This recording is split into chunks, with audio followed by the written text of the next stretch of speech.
So the gentleman I spoke to the other day called me, and they owe $90,000. They're a young couple with 2 kids, and they just ran into some problems in their younger years and didn't withhold enough tax, and now they owe close to $100,000. And we started going through their situation.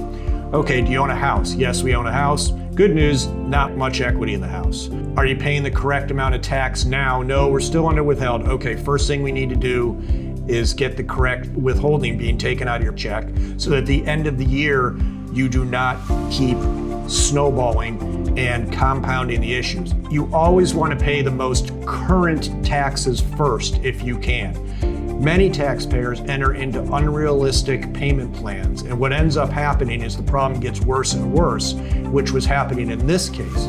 They set up a payment plan at $2,000 a month on this $100,000 debt, thinking that was a good idea.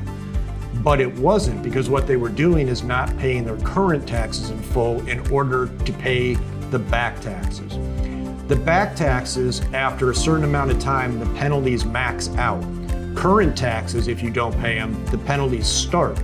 So you're only paying, if the taxes are 6 years old, you're only paying interest, whereas the recent taxes you're not paying, you're paying the 6% interest plus hefty up to 25% penalties in some instances on those taxes.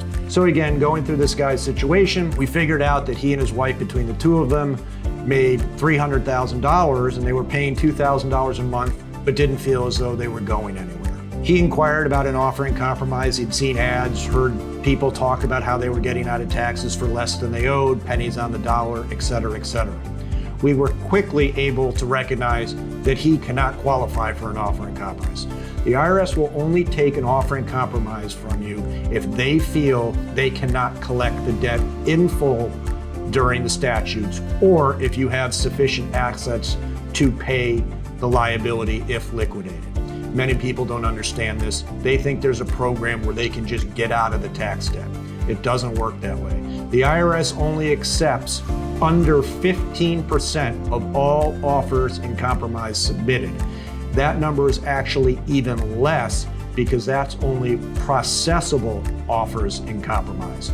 We have never had an offer in compromise rejected in our office in 30 years. That's because we only submit offer in compromises that we feel as though has a very good chance of being accepted.